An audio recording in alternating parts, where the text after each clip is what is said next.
What is art? The question so simple yet so hard to answer. Not for Reno, though. Reno knew exactly what his art was and what he wanted to accomplish with it.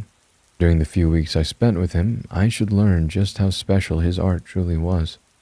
I met Reno at the beginning of my third semester in my city's arts academy 8 years ago. The moment he strolled into the lecture hall, I couldn't help but stare at him. To say he looked weird would be an understatement.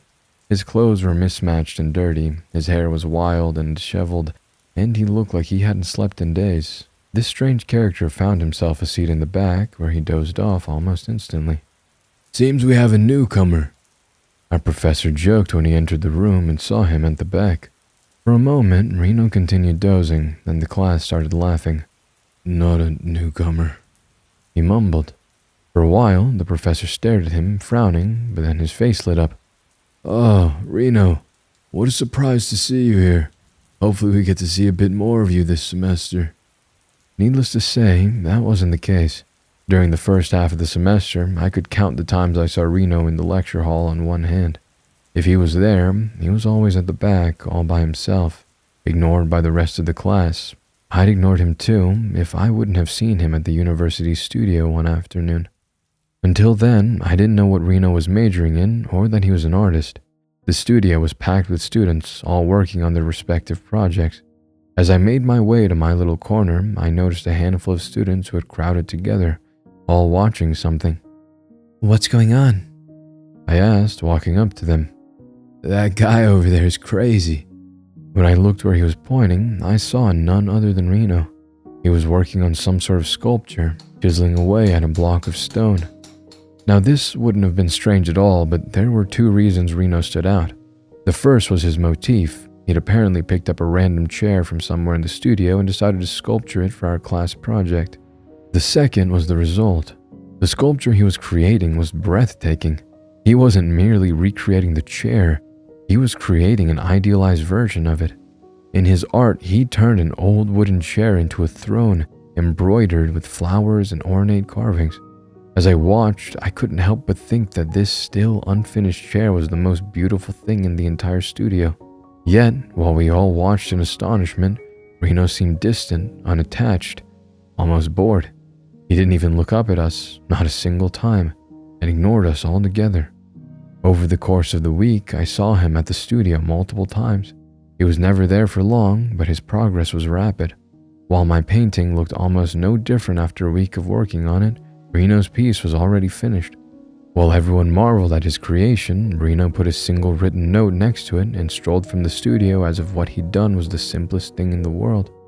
It was this chair, this throne, that sparked my interest in this peculiar character. I guess it was the way he acted, the contrast between his artistic ability and his strange personality. Yet, after he'd finished his project, weeks went by without him showing up to class even once. Eventually, I approached our professor about him. The old man sighed when I mentioned the name Reno. "That young man is something else.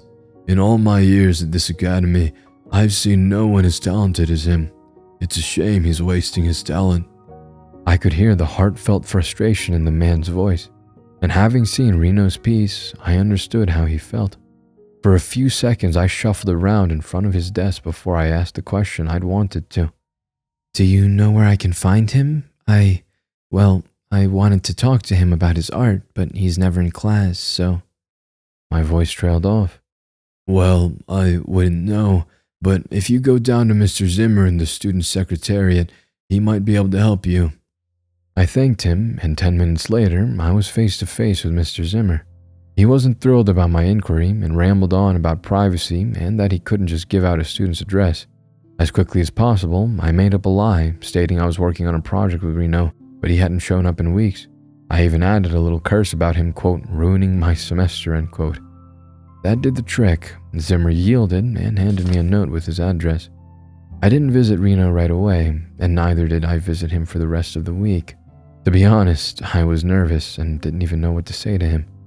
On Saturday afternoon, I mustered up what little courage I had and set out. Even then, I didn't know what I was even doing or why I was going. I guess Reno gave off this strange feeling, almost like an aura. Once I'd arrived at the address, I found myself in front of an old, possibly abandoned one-story building.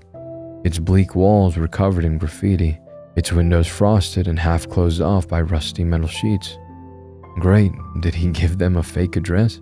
Considering the way he'd acted, it wasn't too far-fetched.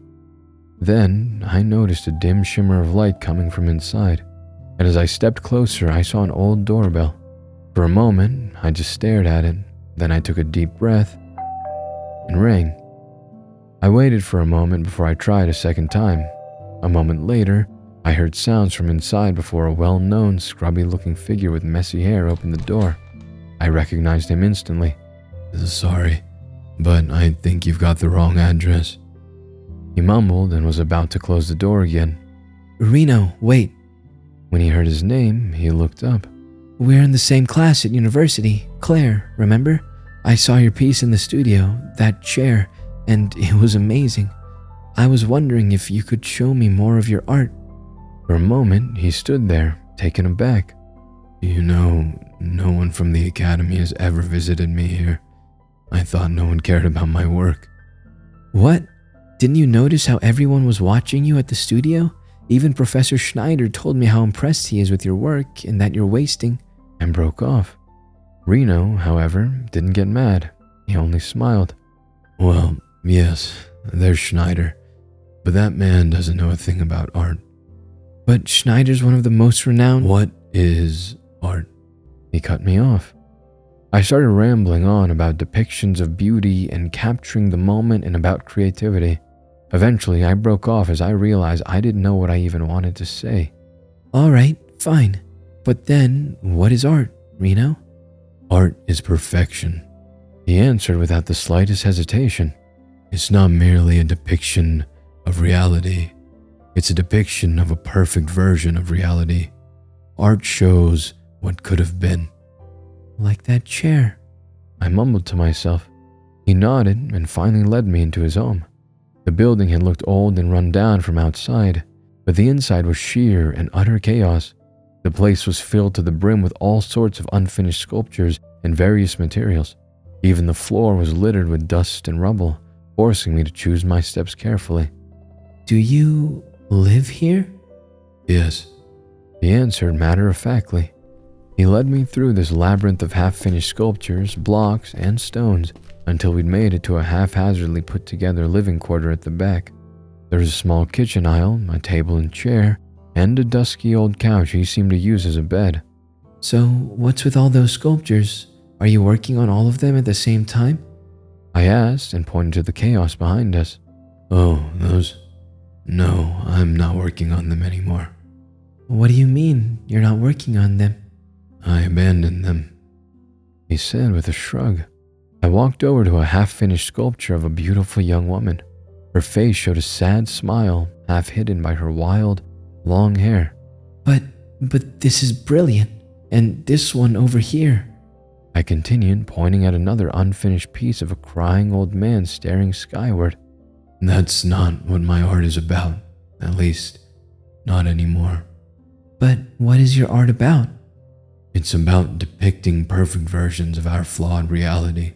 "What does that even mean?" Instead of answering, he led me to a small back area of the building. It was less crowded than the rest. There was a single block of stone there, one he seemed to work on. I could see the smiling face of a beautiful older woman and the first hints of the outlines of her body. Pinned to the surrounding walls were various photos. They depicted a woman, her face similar to that of the sculpture, but also vastly different. The woman in the picture looked sickly, angry, crazy even. For a moment, I took in her appearance before I looked back at Reno's sculpture. "But it's so different. That's not even the same person anymore." "But it is. Only it's a perfect depiction of her." "Yeah, all right. I started. But if you want to create beautiful art, why don't you base it on actual beautiful people? Wouldn't it be easier?" "Where'd be the meaning of that? And more importantly, it's not what my art is about. It's all about depicting of a world free of faults. What I'm creating here is sculptured perfection." "Sculptured perfection," I repeated.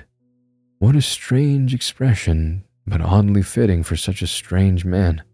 So, all I can see is this and all the abandoned sculptures outside. Do you have any of your finished pieces here? He shook his head. No, they're all gone. What do you mean by that? There's a purpose to them. Let me guess, money? You've got yourself some rich patrons who are interested in the stuff you created here, right? Reno didn't answer. Instead, he gave me a little smile, one that said, "If you think that's it, so be it."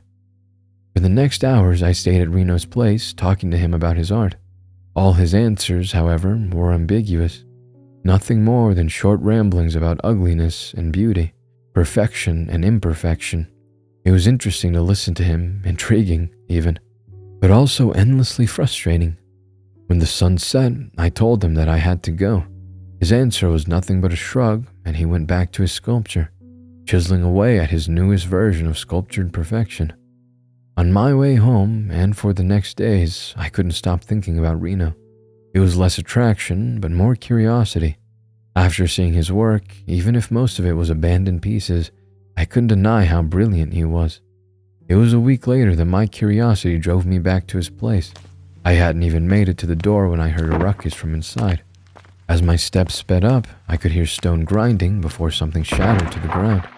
The door burst open, but instead of Reno, a disgruntled older man stormed outside. Fucking disgusting, he screamed back. You do something like that again, I'll kill you. You hear me, you goddamn fag? With that, he stumbled from the door and in my direction.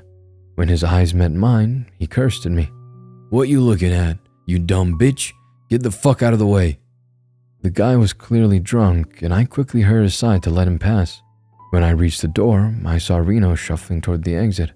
I could see a split lip and a bruise on his face. My God, Reno, are you all right? I asked, hurrying toward him. It's nothing. That's not nothing. What happened? Soon enough, I saw that one of his unfinished sculptures had been knocked over, explaining the noise I'd heard. Oh no, did he do that? I asked as I stared at the now destroyed beautiful piece. Reno nodded, but then shrugged. It doesn't matter. But why'd you let someone like him inside? Because he's my newest motif. What? He shrugged again and led me to his work area. A new block of stone stood in its center, and a new set of photos lay scattered on the ground all around it. I picked some of them up and saw they were all of the same drunk I'd seen before. In one of them, he was shirtless, showing a disturbingly emaciated body sprouting discolored patches all over. Is that why he beat you up? Because of those photos? No, I asked him to take off his pants. Reno answered. You what? I just suppressed the laughter that was rising in my throat. The better a look I get at someone, the easier things are. Yeah, but asking a guy like that to... God, Reno, of course he'd flip. He stared at me for a moment as if waiting for me to explain, but I sighed. What about the statue of the woman you've been working on? I finished her 2 days ago. And let me guess, you've already sold it, right? He gave me a nod, but it was a reluctant one. Do you have any pictures of them, your sculpted perfections? For a moment, I saw him hesitate, but then he shook his head. There's no need for that. You know, Reno, talking to you can be frustrating. He eyed me again, clearly not understanding what I meant. You know, why don't you let me watch you work? As a fellow artist, I'm sure I can learn a thing or two.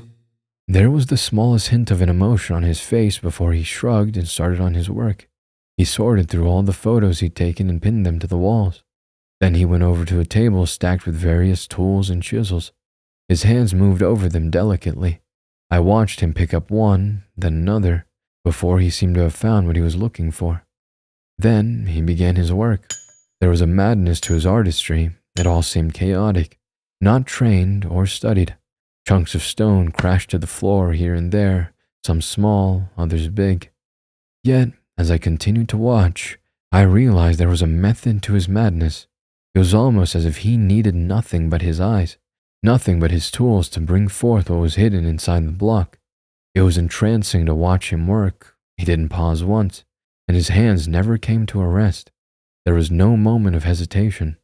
I don't know for how long I sat there, but after hours, I said my goodbye to Reno. This time he didn't react, and he seemed to have forgotten I was there altogether. I was surprised to see him at lecture a week later. He looked just as he did when I'd first seen him, a disheveled, tired-looking young man who'd snuck in without being noticed by anyone. Why do you even come here? I asked as I plopped myself down next to him. His tired eyes met mine, and it took him a while before he recognized me. Then he gave me the weakest of shrugs. A habit, I guess. That's it? Aren't you here to graduate? I mean, you signed up after all, right? Another shrug. I used to, but not anymore. But why? I guess I found my own way. There's nothing here for me anymore. At times, I just like to mingle. You know, Reno, sitting at the back all by yourself hardly qualifies as mingling. To that, he said nothing. All right, how about joining me and my friends tonight? We're going to hit a bar to have a few drinks. Thank you, Claire, but I don't think... No buts. You probably spent all of last week working on that stupid drunk sculpture, and now you're just wasting away. You're coming. End of story. Reno smiled at my little outburst and nodded. Guess it's fine this once, he said, musing on. That same evening, I showed up at his home and dragged him along with me. There's no way you're staying here. I started when he was about to protest. You said you're coming, and that's what you'll do. And with that, I dragged him to the nearest subway station. Needless to say, my friends were more than curious when they saw me with Reno. He was a weirdo, after all, and he hadn't even bothered to change into a fresh set of clothing. I introduced him to them, but he was as detached as always, merely stating his name and stumbling along with us. While my friends chatted, Reno's eyes darted around, scanning the world. Come on, Reno, live a little, have some fun. You know, when you look at the world, I sometimes wonder, he said. His eyes wandered over a group of people on the other side of the road. He never finished his line of thought, though. At the bar, my friends were their usual selves, ordering drinks and sharing stories. For a while, they pressed Reno to tell them more about himself and asked how the two of us had met, trying to include him in their conversations. Soon enough, though, they gave up. Even at the bar, Reno was the same as at university, sitting at the back, voluntarily isolated. Eventually, my friends wanted to move on to a different bar. When we all got up, Reno didn't move. He sat there, seemingly in his own world. I snapped my fingers in front of his face. Reno, we're moving on. Let's go. He raised his hands. No, I'm fine. I'm just going to finish my drink and head home.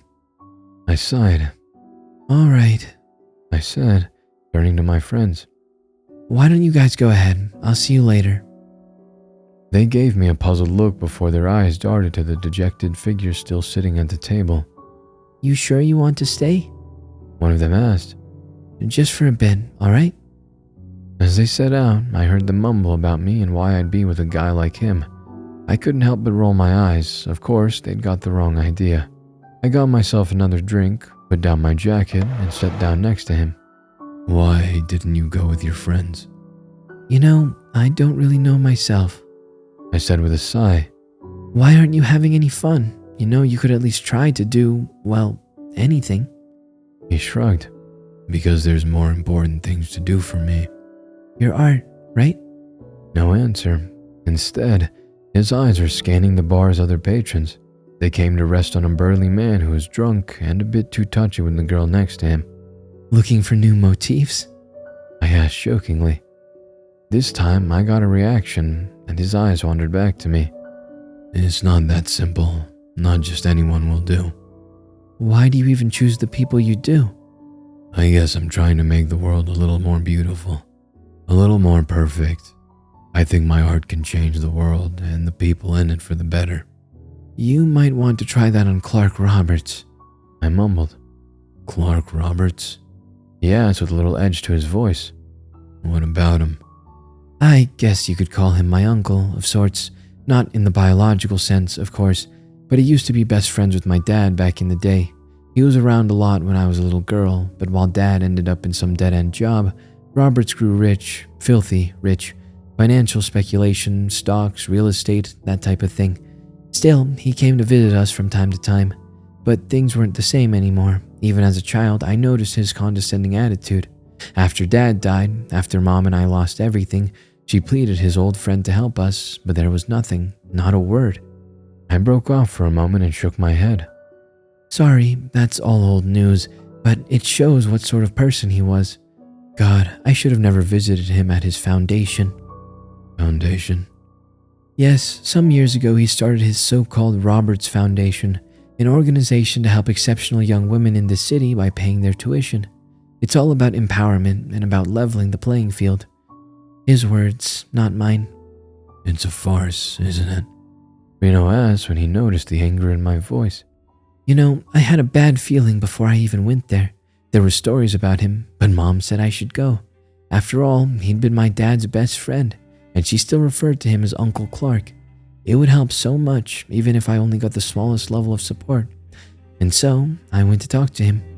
How goddamn stupid I was. I shook my head as the memories of that day returned. It all started off normally. I waited in the lobby, and eventually he led me into his costly office. There, he had a look at my art and agreed that I was very talented. But then, as his eyes went from my paintings to my body, they changed. They became hungry. He got up and paced the room, outlining the Foundation's program, but his eyes never ceased resting on my body. And then, he stepped up to me, asking me if I wanted to make this work.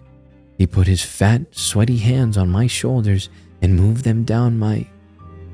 I knew what he was asking. I knew. That man, he'd been at our home. He'd played with me. I'd once thought of him as an uncle. And then he... I broke off. Did you? No. Jesus Christ, Reno, no. I cut him off. I left then and there and never returned. Never. I thought about telling people, thought about telling Mom. But what good would it do? What could I have done against a man like him and his entire foundation?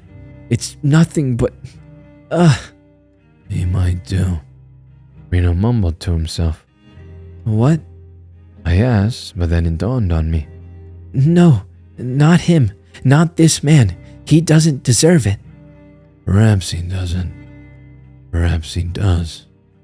He said in a quiet, almost sad voice. Reno. I reached for his hands and stared into his eyes. He held my gaze for a few moments before he looked away. Your friends are waiting, shouldn't you? Just promise me, Reno. Not him. Yet, all he did was gently pull his hand back, smiling like he usually did.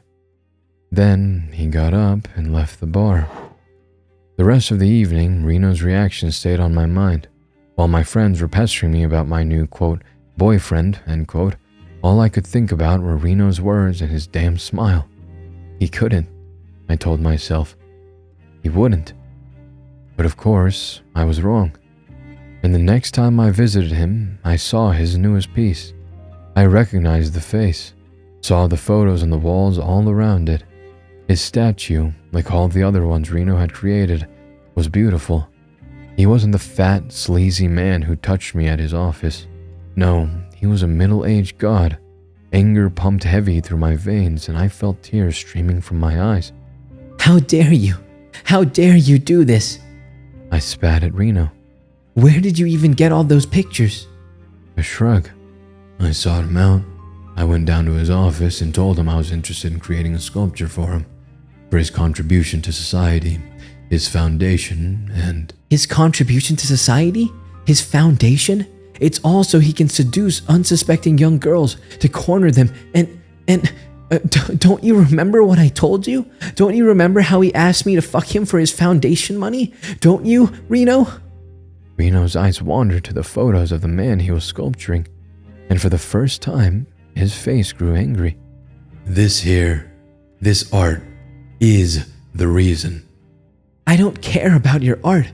What will a sculpture of him even do? What will it change? It's just so you can sell it to him and... It will show the world a perfect version of him, and will show everyone how flawed and ugly he is compared to it. He said in a calm voice. But... I started, but broke off. I don't know why, but somehow, Reno's words were enough to calm me down. I still didn't like that he created a sculpture of this man, but his motif was different. It wasn't about money. It wasn't about pleasing him or to garner favor. It was about taunting him, to play him. Reno, in his very own way, was trying to get back at Clark Roberts. At least, that's what I thought at the time. But how could I have ever known what he was truly doing? As I sat there on Reno's old musty couch, I watched him as he feverishly worked. His face was distorted by concentration as he brought out every little detail of Clark Roberts' sculpture. I saw sweat running down his face as he worked on tirelessly. Eventually, I drifted off to sleep. I was woken up when Reno shook me. Is it done? I asked him as I jerked up, but Reno shook his head. I think it's best if you go home, Claire. No, I want to see you finish it. Let me at least have that. But Reno didn't move. I can't. That's why you have to go. It's important that I do the very last detail on my own. And why is that so important? Because otherwise, it won't be perfect. Perfection can only happen without gazing eyes, without witness. He was serious, and as I realized that, as I saw his tired face, the way he smiled down at me, the anger that had vanished before came back. You know what? Fuck you, Reno. Fuck your stupid sculpture, your stupid art, and your stupid way of doing it. With that, I stormed from his home and out into the street. The sun had long set and a slight drizzle filled the late evening air. Somehow, though, those small droplets washed away the anger that had burned so hot before. My steps slowed down and came to a halt. I took a deep breath and sighed. This was all too much for me. I realized all this talk about Clark Roberts. Who was I to tell Reno what to do? And in a way, in his very own special way, he had a reason for creating this sculpture. Before I knew it, I was on my way back to his home. When I arrived, the dim lights had already been turned off. My hand wandered to the doorbell, but then I remembered how exhausted Reno had looked, remembered the sweat running down his face and his trembling hands.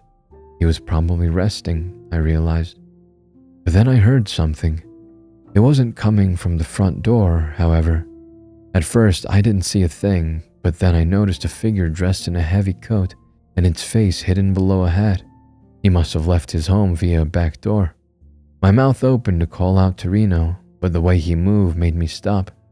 In the dark of the night, he was moving sneakily, almost tiptoeing down the side of the road. Where the hell are you going at this hour, Reno? I saw him hurry on before he entered a nearby subway station. As carefully as I could, I followed him down the tracks. Down there, I did my best to hide from his line of sight until the subway arrived. I entered the subway car behind his, my eyes glued to him. He took a seat at the side, right next to the door, his face still hidden below his hat. We were on the subway for almost half an hour, but when he got off, I realized we were in one of the city's exclusive residential areas. Rich homes lined the street, and I understood where he might be going. He was on his way to Clark Roberts' home to inform him that he'd finished a statue. At this time, and those clothes, the way he moved, something didn't add up. In my mind, I saw him earlier today, the anger the otherwise so quiet Reno had shown. Oh God, Reno, don't do anything stupid. It didn't take long before he stopped, and my eyes followed him as he approached the door of one of the luxurious homes. No, it must be the home of Clark Roberts. On the sidewalk, I inched closer and watched as his fingers pressed the doorbell again and again. Finally, lights came on before the door was cracked, and I heard Clark Roberts' angry voice. Who are you? What do you want? Do you have any idea who? His voice trailed off, and when I saw his face, an expression of confusion and terror contorted it. Reno's hand reached for the chain, tore it apart before he put a hand over the man's mouth, pushing him inside. No, Reno, what are you doing? I hurried toward the door. Inside, I saw Reno's hands close around the man's neck. No, Reno, don't. He's not worth it. In that instant, the shrouded figure's head jerked towards me, and for the first time I could make out its face. It wasn't Reno. I came to a halt, froze as I tried to take in the absurd sight in front of me. What stared back at me was the face of Clark Roberts, a white, perfect rendition of his face. I stumbled back. What the hell? What the hell's going on? For a moment, the real Clark Roberts' eyes grew wide. They met mine, and a pleading expression appeared on his face. Then the sculptor's hands pressed down on his neck. There was a sickening crunch, and the light in Clark Roberts' eyes vanished forever. And that's when I ran. I stormed from the house and down into the streets in absolute terror. I don't know for how long I was running. When I came back to my senses, I didn't know where I was. For the next hour, I stumbled through the streets in the rain, confused, scared, and in shock at what I'd seen, or thought I'd seen. There was no way. It must have been Reno. He must have created a mask or a likeness of Clark Roberts and put it on. There was no other way. For the entire next day, I thought about confronting Reno, to talk to him and ask him what he'd done, but I was too scared. My brain was in an uproar, still trying to make sense of last night. I was torn from my thoughts when the doorbell rang. For a moment, fear washed over me. I saw a terrible vision of someone or something wearing a likeness of my face standing out there, waiting to attack me the moment I opened the door. I tiptoed toward it, put my eyes against the spyglass, and couldn't believe what I was seeing. This made no sense. How could he be here? How was that even possible? My world started spinning. I'd seen him die, hadn't I? I'd heard his neck break. So how? With shaking hands, I opened the door. Uncle Clark? I asked. When my eyes came to rest on him, I noticed how different he looked. He was taller, stronger, and healthier. Claire, my dear. He started. It was his voice. It was really his voice. As he spoke, he began to apologize for ignoring Mom's pleas, for not granting me the tuition money, and for what he'd asked of me. I opened my mouth, but no words came out. I didn't know what to say, what to do, or what to think. What the hell was going on here? Why was he here? How could he be here? I know it's not much, and I know it can't change the past, but this tuition check, I want you to have it.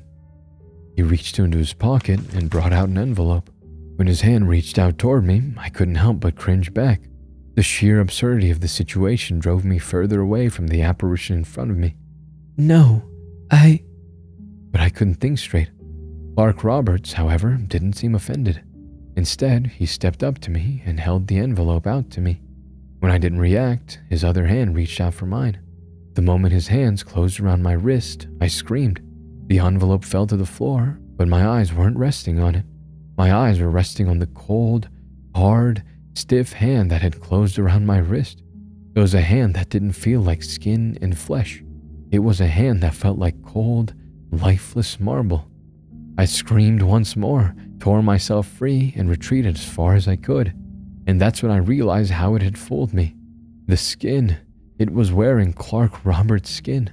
When the sculpture smiled at me once more, I noticed the stiff movement of its mouth, the cold, lifeless eyes. Eyes that might very well have been Clark Roberts before.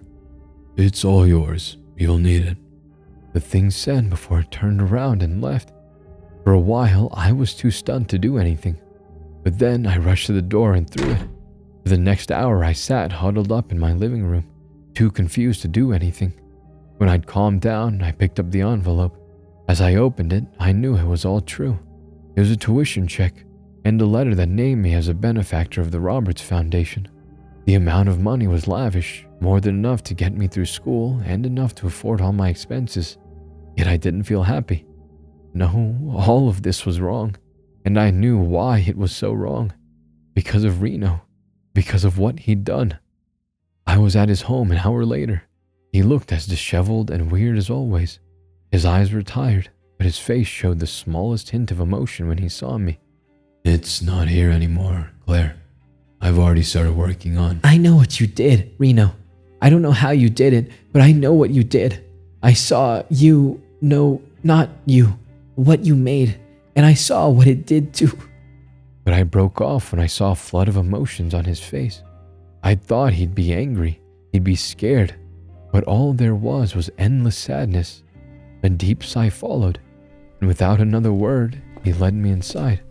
As we walked through the maze of discarded art, he began talking. It's a gift, not just the art, but what I'm able to do with it. But how's something like that even possible?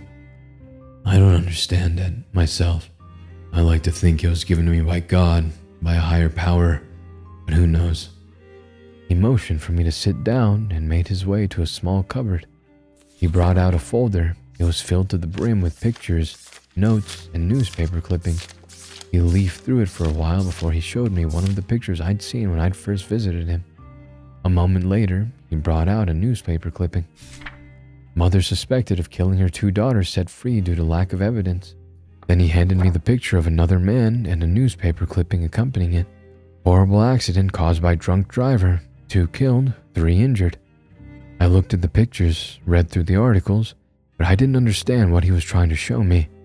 Reno, what is this? Instead of answering, he continued to show me more pictures. Some were accompanied by newspaper clippings, others by notes or printed out articles. There was a rapist who'd gone free, a man who'd abused multiple children, a nurse who was suspected having caused the death of multiple patients, among many others. And while I was going through them, he handed me a second folder, a smaller one. But you said you had no pictures of them. A shrug, but nothing more. This folder contained pictures of every single sculptured perfection Reno had created over the years. They were all beautiful, looking as if God himself had created them. It was a display of outstanding beauty. The last one was the sculpture of Clark Roberts, and that's when I realized what he was showing me. So, all of those? He nodded. I created them all.